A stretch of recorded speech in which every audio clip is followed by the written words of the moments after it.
next couple of years, this could cost millions, hundreds of millions of dollars. And even if you only see $1 increase on your bill every month, what does that mean in the months coming But you ahead? think consumers will end up forking a lot of the bill for this? Yes. Is that the history on these things? Because some of these companies sort of leverage off of this, buy other entities, have other properties. Well, that's what AT&T's argument was as part of this, that, oh, we're never going to do that. We're never going to raise the rates that much. But how can they justify that? How can they prove that?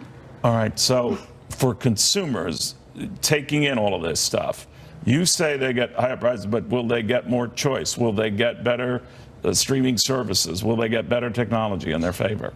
Have you ever called customer service for Time Warner and been on the phone for hours? Yeah, that and is, hours? yeah, no, I have, and that was a that's very the dumb downside question. of I didn't get that out. Options. Yeah. More competition. If you'd like to wait less than 24 hours, press 1. Exactly. All right, again, thank you, ladies, very, very much. Again, just to bring you up to speed on this, and this is something that hits all our lives. A big media pairing, the largest to date, has been approved. AT&T's $85 billion purchase of Time Warner, which includes everything from all the Turner networks, and there are a slew of them, and I think another news network called CNN, is that it? All right, but it's all big news here, and now everybody's in play. If this deal had not gone through, none of them would be in play, but they're all scrambling now in their offices and their conference calls and saying, we better be in, and we better open our wallet. We're on it. The 5 is now.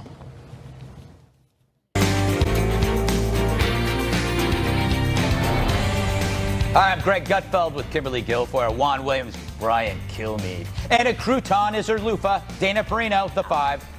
That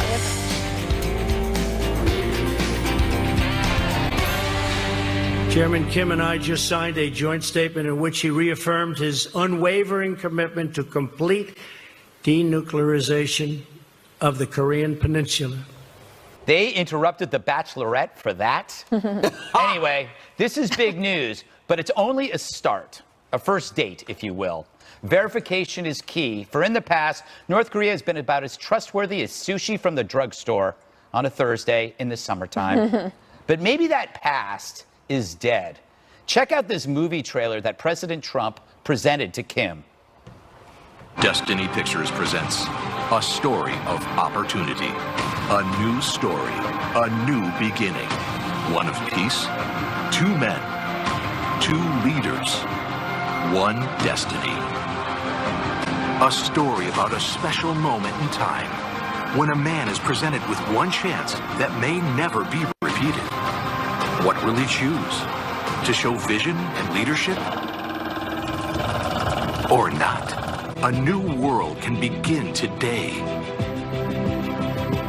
One of friendship, respect, and goodwill. Be part of that world, where the doors of opportunity are ready to be opened. Okay, Wow. that is amazing. I can't wait for the movie. Yes, and it's got to be a first. Showing a world leader what the world could be like if you change your ways. As a movie trailer, who does this? Donald Trump. Why? Why did he show him this? I showed it to you because that's the future. I mean, that could very well be the future. And the other alternative is just not a very good alternative. Not at all. See, it's about 2 options. The golden off-ramp or the cliff to nowhere. This is not politics, it's persuasion. It reframes the future so the past is the past. This isn't thinking outside the box, it's getting rid of the box. Really, Trump just did a sales presentation on freedom. No one has done that before. Will Kim do what's right? I think he's going to do these things. I may be wrong. I mean, I may stand before you in 6 months and say, hey, I was wrong. I don't know that I'll ever admit that, but I'll find some kind of an excuse. Now, that's transparency. Now, this should feel like good news, but if you still believe the summit was itself a concession, then it won't. But with that thinking, why have diplomacy? We'd be stuck in one place forever. So what should reassure you? Our new crew, Pompeo, Bolton, Trump. This isn't Kerry, Hillary, or that guy, Ben Rhodes, entitled lemmings out for legacy. They were all carrot. The new guys, mostly stick, which makes the carrot possible. The establishment will laugh, but just months ago, the same people who thought Trump was leading us to war are now mad that he's averting it. Screw him. As for you, you should greet this news with hope, not illusion. Let's check back in a year. Worst case, we're back at square one. That's no concession, just a path tried. What did one great philosopher say?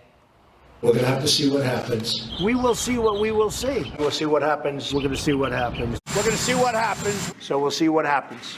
We'll see what happens. All right. Okay, Kilmeade, I'm going to you first because, frankly, I feel bad for you. Just overall? Yes, in general. Has anybody ever done this before? Present a video. It's like a timeshare condominium video that a salesman will show you to get you to go on the tour. This could be the start of something new where you go to other countries and go, this is what you could have. It's great. And by the way, I could not back your decision to come to me first strong enough. And here's why it's a good decision. Yes. Why? I actually watched at 10 and they got up at 1:30 to do the show at 5. So I actually have not been I've been watching Singapore time. Yes. And now we're back in East Coast time. So a couple of things. He also said this on the condo episode. He said, watching those missiles, those rockets take off and they hit Japan, I'm thinking to myself, that's a beautiful beach it's going over. Yeah. We could put condos. Yes. And he's like, that could be the condos. Yes. So I'm just saying I know there's a lot of reasons to say it's not going to work, but all I could say is keep your powder dry if you are quick to criticize the president, because this, you've got to understand, is just step number one of a brand new series of stairs. Yeah. Because nobody knows where this is heading, but I know for sure it's not done yet. And the pressure is really on them, because this is the best chance they'll ever have to give their people a future and give their monarchy, whatever you call it, some type of security. And if they want an example, it's Vietnam and China.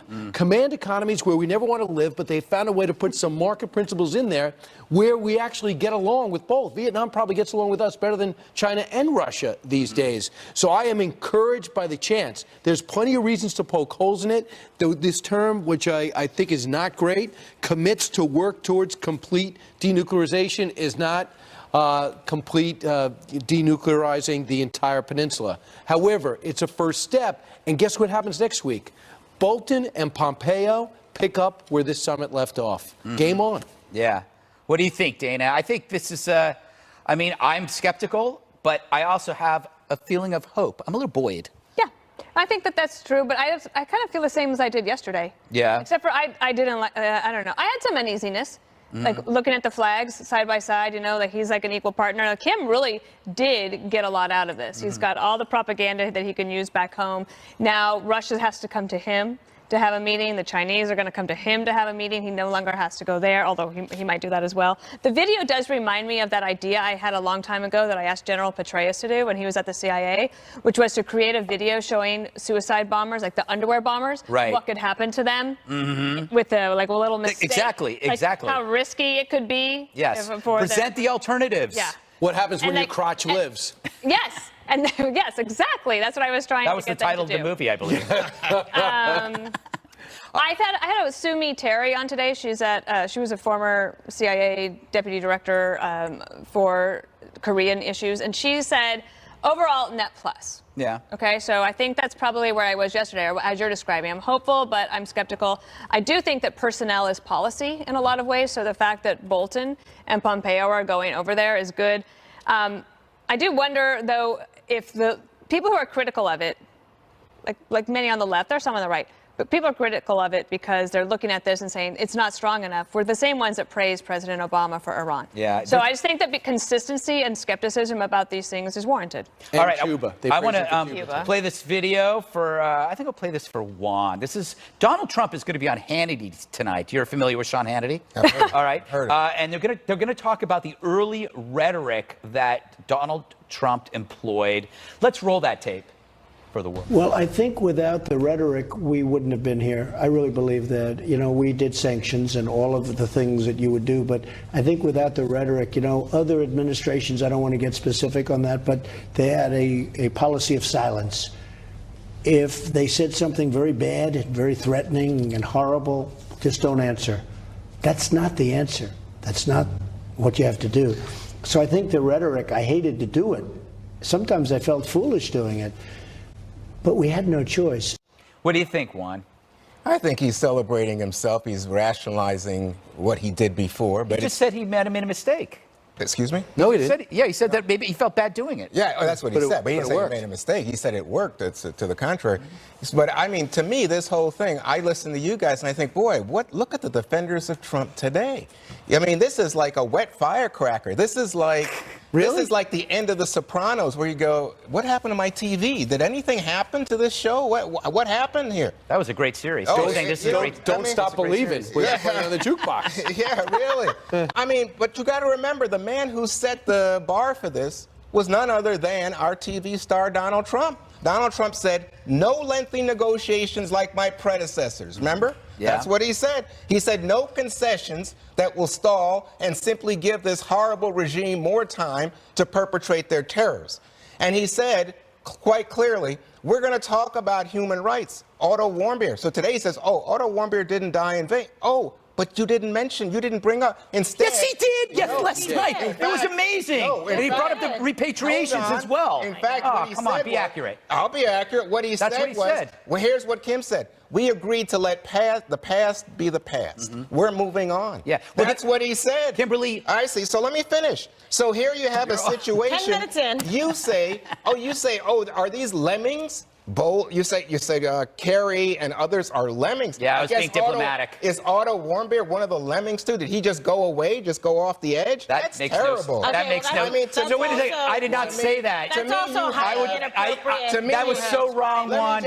I did not call Warmbier a lemming, you moron. Let me just say something. You say, this has never been tried before. We're going down a path that's never been tried before. I guess you've never read about Bill Clinton and the framework agreement in which the North Koreans took concessions, don't deliver. How about the six-party talks? I stopped listening to you when you said I called Warmbier a moron. How about Kimberly, enough.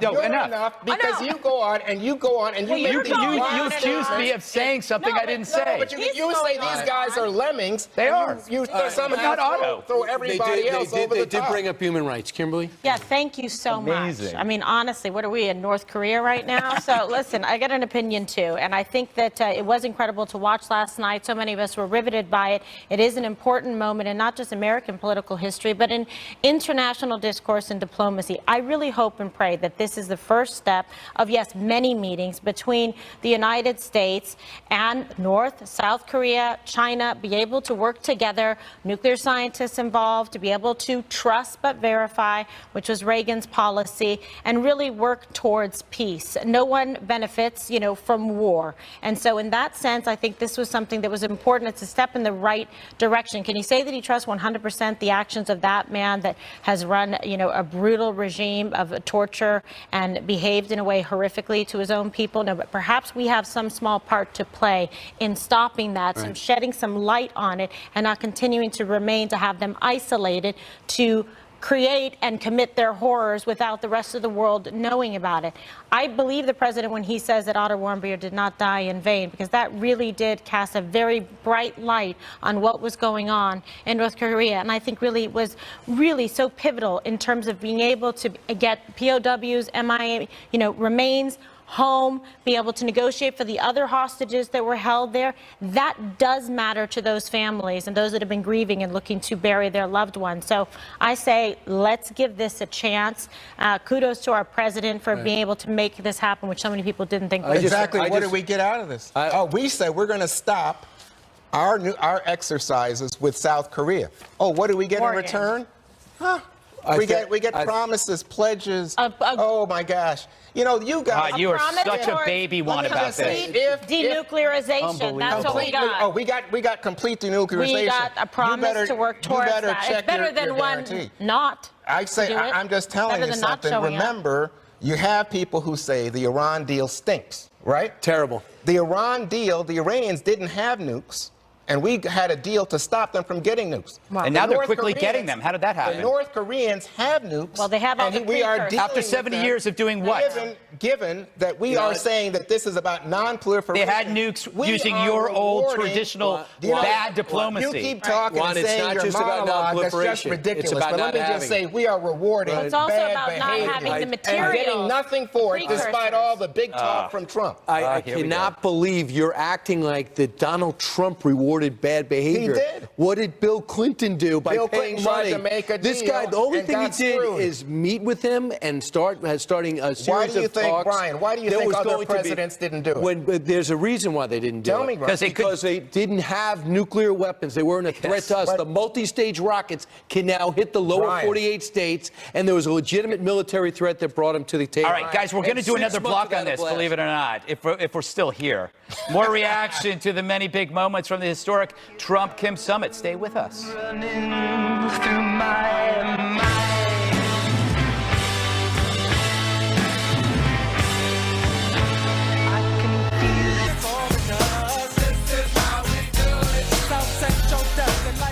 More reaction to President Trump's historic summit with North Korean leader Kim Jong-un. Here's another comment from the president. This one caught my attention. He knows that no other president ever could have done this. I mean, no other he knows the presidents. He knows who we had in front of me. He said no other president could have done this. I think he trusts me, and I trust him. So, Kimberly, this is a key point because in the past, as we were discussing earlier, under President Clinton, under President Bush, the six-party talks, under President Obama, the Leap Day Agreement, everybody says, okay, we'll give you a little bit, and then we expect that you will act faithfully. But the history indicates that he doesn't. Well, right. So you have to be wise, to history. You pay attention to it. You do not ignore it in the hopes that you will learn lessons from it and move forward more effectively, smarter, brighter, especially towards achieving such incredibly important goals as denuclearization and having peace over in that region. It's been so many years in the coming, and I applaud the efforts of presidents past for putting their effort forward to try to make this happen. It's all part of the process. But perhaps this time around, there was a little bit of a unique approach. And I mentioned yesterday, I do think that it's part of it is something that Kim Jong-un is a little bit fascinated by President Trump and who he is as an individual and who he was prior to becoming president of the United States. So it's somebody that he feels a little bit different towards. Perhaps that relationship is one that can actually move the ball forward because it is a unique, unconventional diplomacy that the president engages in. That's why he said, I don't need to be preparing for hours and hours. I've been ready to do this negotiation.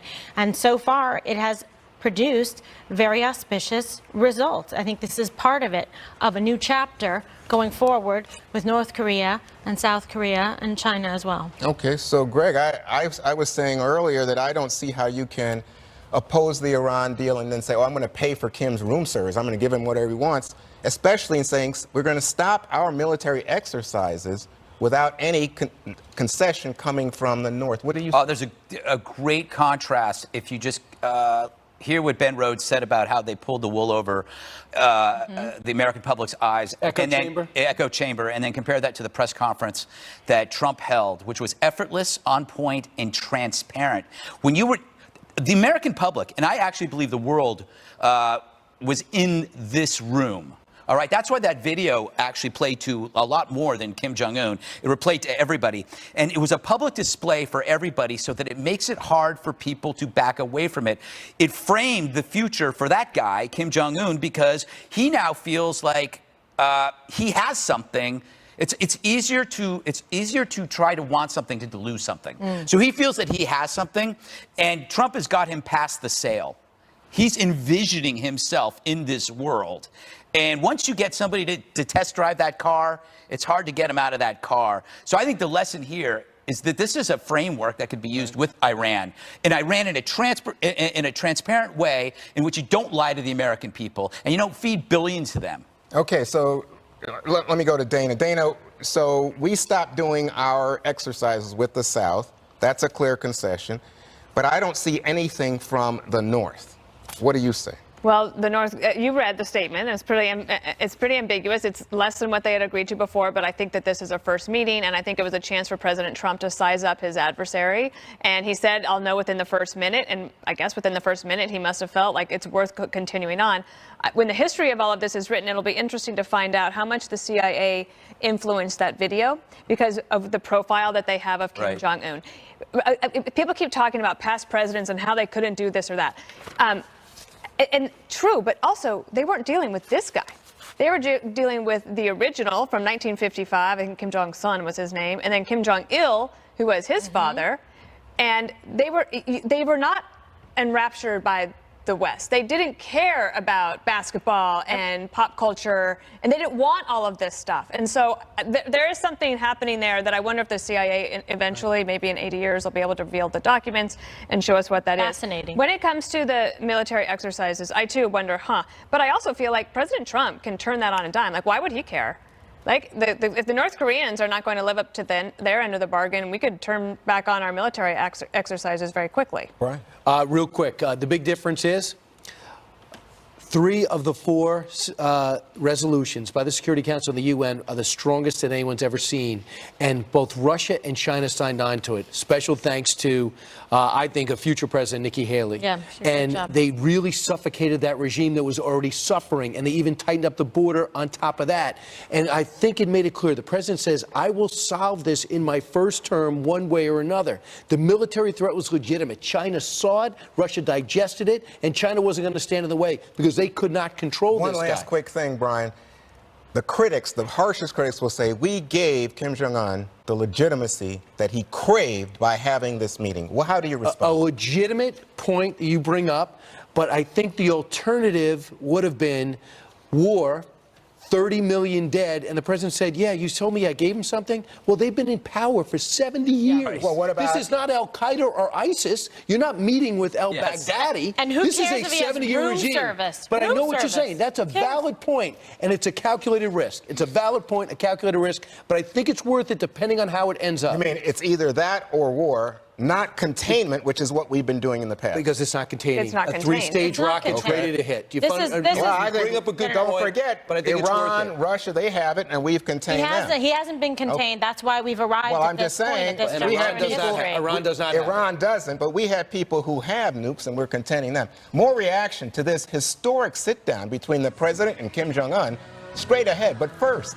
President Trump responding in a big, funny way to Robert De Niro's latest attack.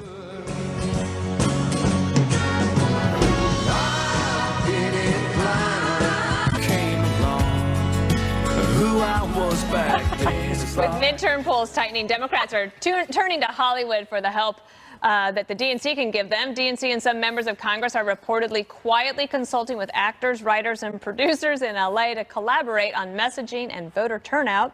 Members of the group reportedly include actresses Alyssa Milano and Helen Hunt. And an update to a story we told you about yesterday. President Trump responding to attacks from actor Robert De Niro by writing on Twitter. Robert De Niro, a very low IQ individual, has received too many shots to the head by real boxers in movies. I watched him last night and truly believe he may be punch drunk. I guess he doesn't realize the economy is the best it's ever been, with employment being at an all-time high and many companies pouring back into our country. Wake up, Punchy.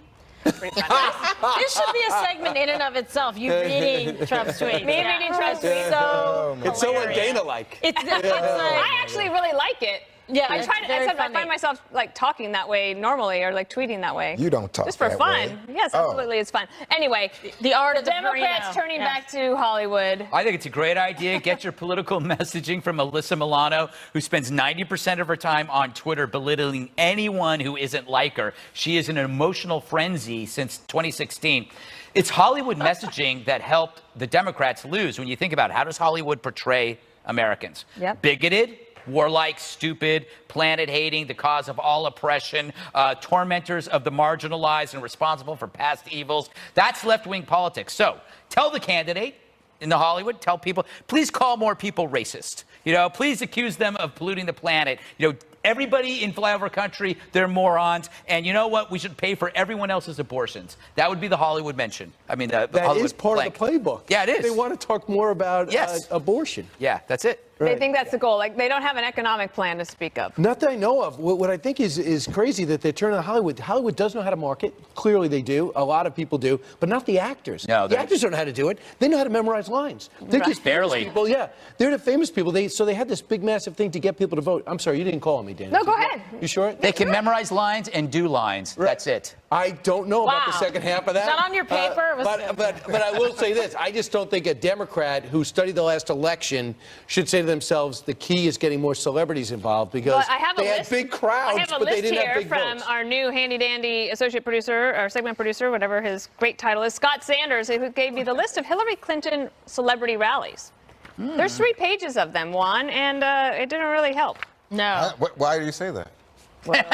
She lost. Oh, no, she won the popular vote. Doesn't matter. That's how we keep score. No, I think No, that I your hear point, you, I hear you, your but- point is I mean, there's one that president. these folks are famous. She wasn't in Singapore. They're famous, they're in movies, and so they get a lot of attention. They have fans, and especially, I might add, among young people and millennials who respond in true. that way. But, you know, I think the hard news of your point in this discussion is about what is the Democratic messaging? What are they going to Hollywood for? What is it that they think could be effective, both in the midterms and going toward 2020? And What do you this think? morning, in the editorial pages of the 2 big papers, the Wall Street Journal, New York Times, both editorials were about health care and about the decision made by the Trump administration to go to not defend the Affordable Health Care Act that's being sued by several states in court and sort of try to let it wither on the vine. The Wall Street Journal says, well, you know, this was withering on its own anyway. But the New York Times says that this is going to be a big issue for Democrats to use against. But do that Totally without agree. celebrities. And if you watch the Daily Briefing, we are on it every day. But Kimberly, can the Democrats help can Hollywood help the Democrats with a health care message? Just for a big loss in the column, because that's so far the playbook. It results in the same, thing time after time. It did not work for Hillary Clinton. It's not going to work for them again. I'm praying, please rely on Hollywood. They're so cool. Yeah, it's not going to go anywhere for them. Nobody even relates to them. And this is so ironic and hypocritical because so the Democrats are going to rely on Hollywood, and they make a living selling sex, drugs, violence, in movies. Yeah, and this is the thing. But they're against all of these things. Okay, wait a second. How is that going to work? How is their messaging going to resonate? It didn't. It failed horribly with Hillary, who was still in a state of total shock, practically comatose over the fact that she didn't win the election and she wasn't in Singapore. Do you know what? Instead of going to Wisconsin, she hung out with Katy Perry. Yeah. I mean, that's the message. You're looking Instead at my list.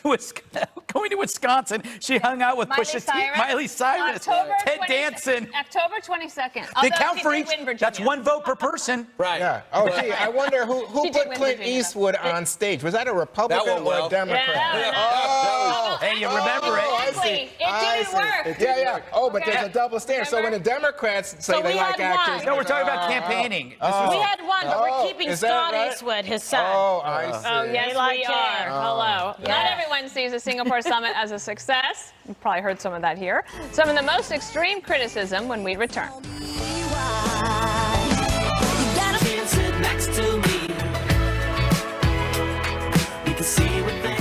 President Trump is facing criticism for his historic summit with Kim Jong-un. Some on the left are railing against Trump's meeting with the North Korean leader.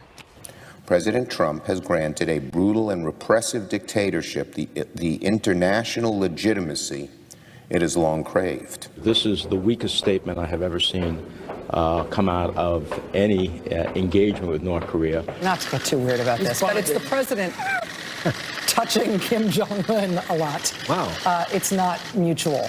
It's not as if other presidents couldn't have done this. It's that they didn't want to. The spectacle of seeing the American flags along with the DPRK flags as the backdrop for that handshake is really jarring, actually, to see, to witness. In fact, I would say it's somewhat disgusting. I mean, it's bonkers, Brian, when you hear some of the stuff and what they're saying, it's just you're like, did we watch the same thing? Well, look, if he walked out and he says the cranes are dropping in and we're starting to dig up all the nuclear sites, it's going to be 39 of them and here's the locations, there would have been some critics, but they would have said, okay, overwhelming win for the president. Anything short of that, the same people are going to say the same exact thing. All I say is this is the beginning. If this is the end, I agree with them, but it's just the beginning. Next week, you're going to see the beginning, because the president doesn't say this for no reason. You're going to see the dismantling of something beginning next week. You're going to hear about the progress with Pompeo and Bolton beginning next week. It's going to gradually get tighter, it's going to gradually get hotter, and it's going to get more and more interesting as we move forward, because I believe it's not so much the video works. This guy's out of options, and he has the security clearance, to keep him in place. but now he's got the ability to get his economy going. He's got ability at 34 years old to do something different. Yes, he does, and he needs. They need the cash, and people are suffering over there. So we should all be rooting for a positive, outcome. Dana, when you think back of it, this is an incredible team. It's not just President Trump, but it's the people that he chose, like Nikki Haley and Pompeo and Bolton. Working behind the scenes to make all of this happen. Even and push it earlier on, forward. too, I would put Tillerson in that category. Yes. When they, remember, like the president said fire and fury, and then the next day, Rex Tillerson said something kind of conciliatory, and then the media would say, wait a second, it looks like the president and his Secretary of State are not on the same page. I do think when the history is written on this, we'll find out that this was all a strategy to keep the North Koreans off balance. It was coordinated from the beginning, and part of that is the personnel issue. 50,000 Americans died in the Korean War in order to protect the South Koreans from having to live under a communist regime. Yes. I mean, there's a lot of blood and treasure there, so this does mean a lot to a lot of people. I would add one other thing. Senator McConnell had said today that he wants any sort of deal to be submitted to the Senate as a treaty, which is something that the Obama administration could not do with the Iran deal because it would not have passed. And I think if Senator McConnell has that position, it makes for a stronger deal to be more likely and more long-lasting. I think Trump has that position too. He should, because otherwise it gets reversed like he just did to Obama. Okay, Greg. I was just going back to that montage when what MSNBC was mocking the fact that the two men were touching each other. Is Joy Reid now in charge of their editorial? I'm not sure. I mean, what's the problem with two guys touching each other?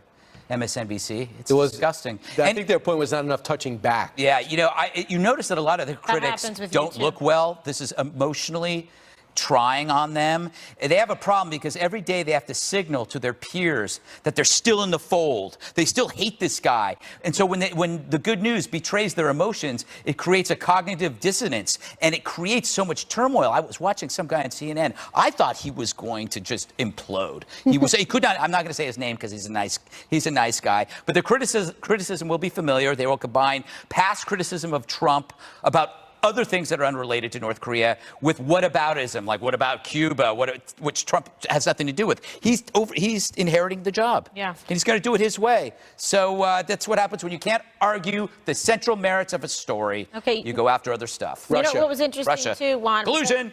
Dennis Rodman on another network last night. He was quite emotional, and he was wearing his MAGA hat, and he said, listen, I tried to tell you guys that this is someone that wanted peace, that he wanted to be recognized, that he was willing to do this, that he went over there and he got to know him, which many people were criticizing Dennis Rodman about it. Greg, I was his biggest critic. Thank you for being honest. But you saw that was kind of an emotional moment where he's saying, this is somebody I know, and now the world gets a chance to know him too. And if we can save lives over there and do something positive and denuclearize, who wouldn't be for it? Yeah, so I agree with you. I think that Rodman, though, I was saying this to you guys during the break, it struck me as so self-reverent. He said the reason he was upset with Obama because Obama wouldn't meet with him, but Trump would meet with him. It reminded me of Kanye West. Oh, Obama wouldn't meet with him, but Trump would meet. Trump apparently likes celebrities. But in terms of diplomacy, to me, what you get here is the echo chamber on the right generally saying, oh, you know what, we've got to defend Trump despite the fact that he got so little.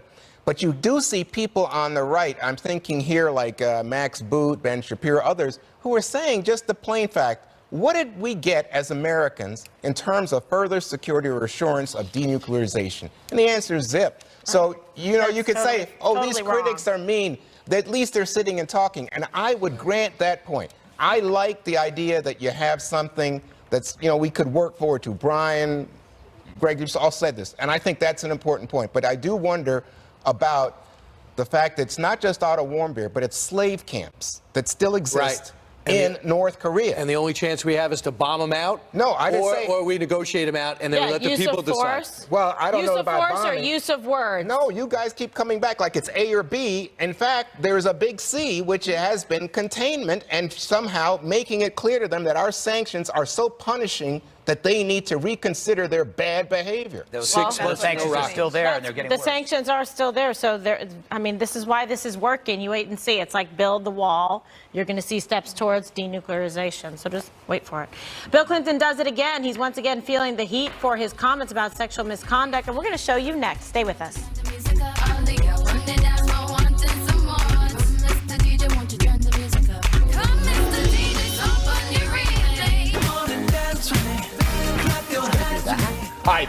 Clinton's blunders just keep on coming. After embarrassing himself on recent TV interviews about Monica Lewinsky, the former president is receiving new backlash, this time for his stunning remarks about sexual misconduct in light of former Democratic Senator Al Franken's scandal. Stop and watch. I think the norms have really changed in terms of what you can do to somebody against their will, how much you can crowd their space, make them miserable at work. The Franken case, for me, was a difficult case, a hard case. There may be things I don't know. But maybe I'm just an old-fashioned person. Times have changed. It's amazing. It's amazing what you can do to someone against their will. Those rules have changed. Dana, were we the first ones to tell them that the rules have changed and that we never had a rule that you could do something to someone against their will? Yeah, there was actually a rule against that. Also, just decency. Decency and common sense. What do you say to that? This is a president. Here's the thing. I feel like he's out there trying to sell this book that he co-wrote with James Patterson or collaborated with James Patterson on. And I truly believe that that book would have been a bestseller if he had not done any interviews. And I'm not sure he's helping himself out there. So you don't have to make someone you don't have to physically assault somebody to make them, feel uncomfortable, Greg. I feel for James Patterson in all of these interviews. He's sitting off on the side. He's like this. I already. This book was supposed to buy me a beach house. By the way, James Patterson is richer than God. Right. You don't need to do this. Why are you doing this to yourself? He shows up, but this isn't the first interview, and this isn't the last author. You know what I'm saying? So he's been sitting with guys, so he has to go through this. It's like, you made enough money. You don't need this. So, Kimberly, he says, about Monica Lewinsky. He gets a question about Monica Lewinsky. He says, I'm happy Monica Lewinsky seems to have moved on, and she had a good TED Talk. Yeah. Well, she really moved on. A good TED Talk. 15 I don't minutes. know. He doesn't know what a TED Talk is. The TED Talk is the cure-all for things. Yes, exactly. Look, this is very unfortunate. I think that he's ruined. He's ruined. It's one statement after the next. He really should pretty much wrap it up. Zip it on this book tour. Let's just put it Don't use that way. verb. One, this is the man that pulled locked in President Obama's re-election at the Democratic convention. It's not the same guy we're watching being interviewed, or is it the same guy being exposed? I don't know. I just find those comments indefensible. I just don't. I mean, you can do what you can do to people against their will. It's unbelievable. Is it possible he misspoke? I think he did. So bad. No, I think you know what I think. I think he was referring back to the idea that in a different era, men behaved differently with women, and that men had different standards. But during Mad Men. But I just think that. The idea that you would do something against a person's will, that sounds a little much I think to maybe me. he had a poor choice of words. He was trying to he was encompassing like words and making people feel uncomfortable. I think that's what you... Yeah, but so if you go back to the thing with Franken, Greg, so I guess it's like, can you put your arms around a woman? Can you put it around her waist? What if you touch part of her as you're moving your hand? But you know what? That's never acceptable. You shouldn't have been doing it if it was intentional anyway. Well, right. If you're going to have a line in the sand about a fictional book, maybe you don't want to pick up Al Franken. Just go, by the way, I just like to defend Al Franken. I'm the one. But people keep asking him these questions. He's got to. Don't go anywhere. You don't need to do any additional interviews. Yeah. Right. One more thing is this happened to you?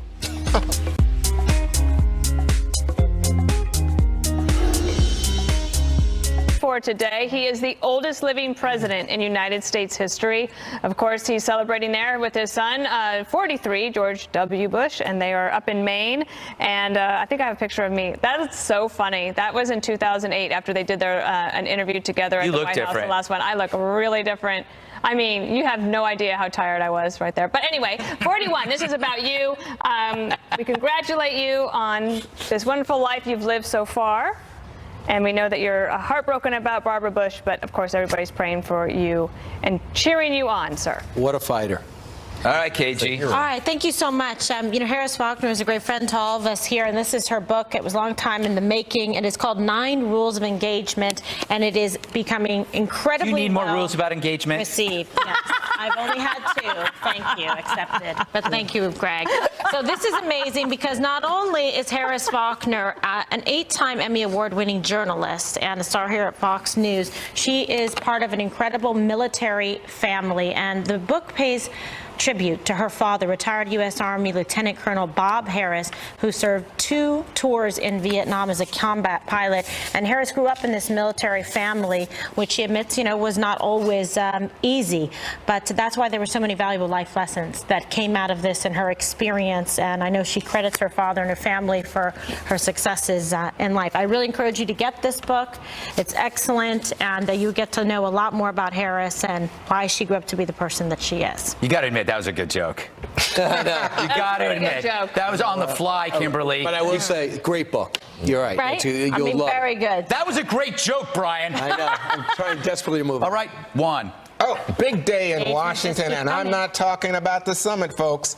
It was the Stanley Cup victory parade for the Washington Capitals down Constitution Avenue. First time one of Washington's 4 major league teams has won a championship since the early 90s, and it's the first time the Caps have ever won, and they've been around for more than 40 years. The players had quite a weekend taking the cup around town, but today was for every long-suffering fan from Virginia, Maryland, D.C., and baby, they packed the streets.